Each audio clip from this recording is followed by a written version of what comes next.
Alright y'all, so hey there and welcome back. So today's video we're going to discuss the difference between offset and closed jaw traps. There's a lot of misconceptions about these style of traps, and hopefully today we can clear them up for you. Alright, so before we get the video started, I want to give a huge shout out to today's video sponsor, which is Super Clean. They are the makers of a whole line of great cleaning products.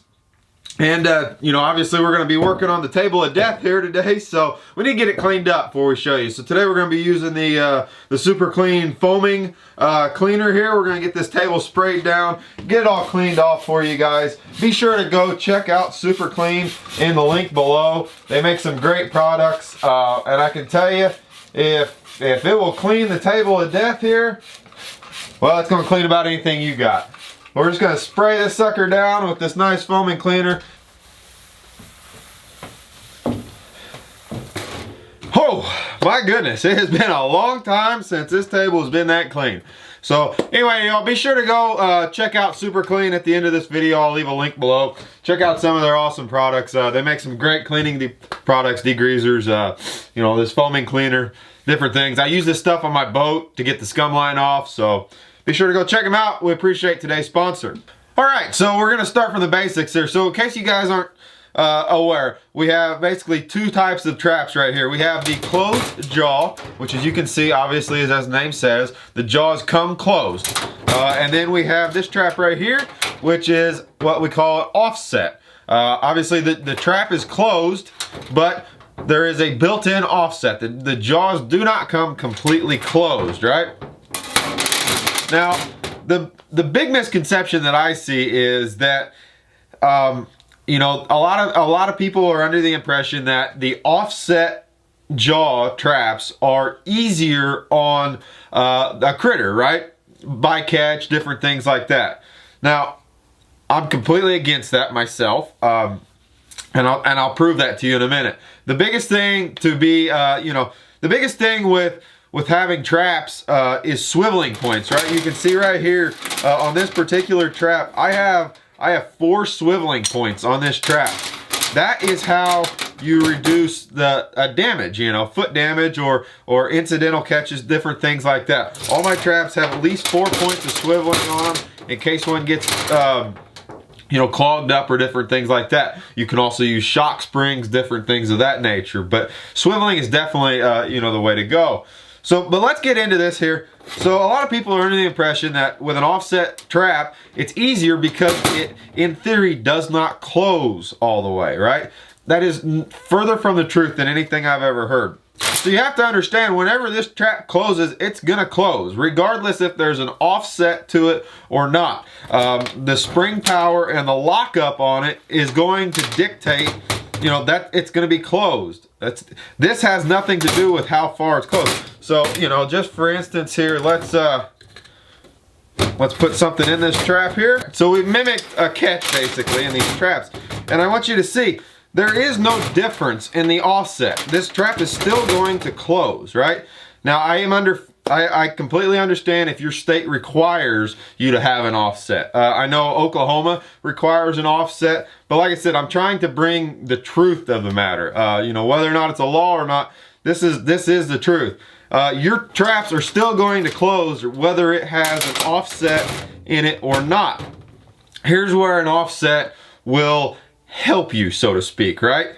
So by having an offset, and you can see right here, if I show these two traps side by side, you can see what's actually happening is, by this offset being in the jaws, these ears here, or arms, actually come up higher, okay, versus the trap that is not.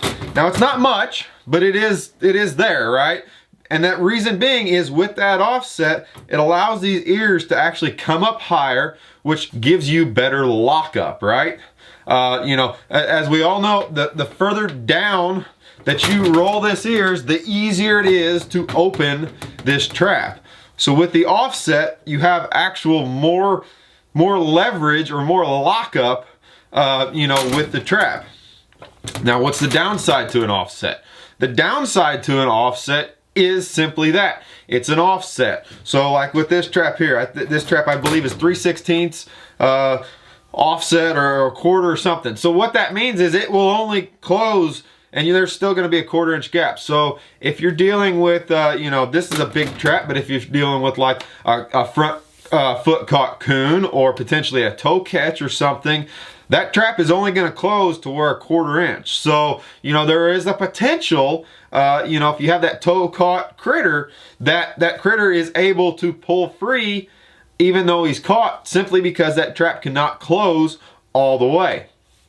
You know, so take that into consideration. But as far as the theory as it actually being easier on the animal, that cannot be further from the truth, okay? This is simple physics, guys, right? It's lockup power. What makes this thing lock up is the power of the springs, right? And it doesn't take much. Here, for instance, this is a #1 double long spring. Now this is where, you know, kind of the old school technique, you can see with the coil springs, these jaws actually lock up at an angle, where a long spring will actually lock up with pressure coming straight up and down, right? So it actually takes a lot less pressure to lock up a long spring than it does with a coil spring, right? Because your pressure is coming straight up rather than at an angle. You know, just for instance here, this is just a simple, you know, 1.5 long spring, and you know, if I put my finger in this trap right here, because of that pressure, and like I said, you can see I can close this trap with one hand. Not a lot of pressure. I can't pull my hand out. I cannot physically pull my finger out of this trap simply because of the lockup power. I actually have to put this trap on the ground and step on it. But you can see, you know, it doesn't take much pressure there to close that. It's just the way this trap actually locks up. No different than this trap here. You know, there's a big misconception, you know, about spring power, 4 coil versus 2 coil. Now, yes, it does take some, it does lock up a little harder with the spring pressure, right? But as I just showed, it doesn't take much pressure to actually lock up the jaws. Where you're really gaining the advantage in 2 coil versus 4 coil is, say, in a freeze thaw situation where that trap has to come up out of, like, say, semi-frozen soil. You know, that's where you kind of get your speed of the close rather than the actual holding power.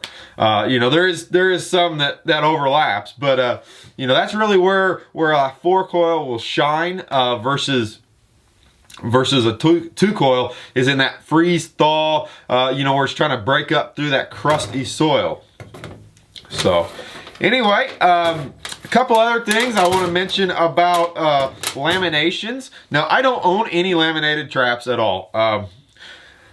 Theory behind laminated traps is, with a lamination, and I'll explain it, but basically what it is an additional piece of metal, or, you know, sometimes it's even rubber that's actually made into the jaws of the trap. What that actually does is that actually increases the thickness of the jaws, which in turn would distribute the pressure, right?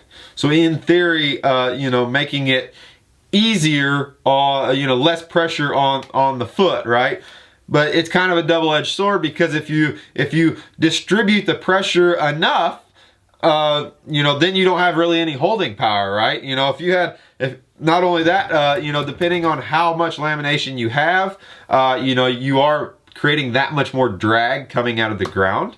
You know, and I'm not saying that one is the best or the worst, right? I'm not trying to compare apples, you know, apples to apples or apples to oranges here. I'm just simply giving you information, right? And a lot of this is dictated by your state laws. You really need to look at that, because a lot of states have different laws. But what I wanted to get out is I constantly see people talking, and they're talking about offset jaws in a manner where, you know, the offset jaws technically are easier, and that's not true. It's all about lockup. Now, like I said, you can see right there, it is a little bit different. You know, this trap is locked up just a little bit higher than this trap. I hope that helps, guys. You know, I see that misconception all the time, and you know, I just wanted to kind of make this short video, clear that up. Now, all things aside, what's my personal opinion on it? Okay, my personal opinion, obviously I have these two style of traps. I own both of them. I've used both of them. I've caught hundreds of critters in both style, offset, non-offset. What do I think? My personal opinion, guys, is a lot of this is situational. If you're using a big trap like this, right here, these are the biggest trap that you can use on dry land here in Illinois.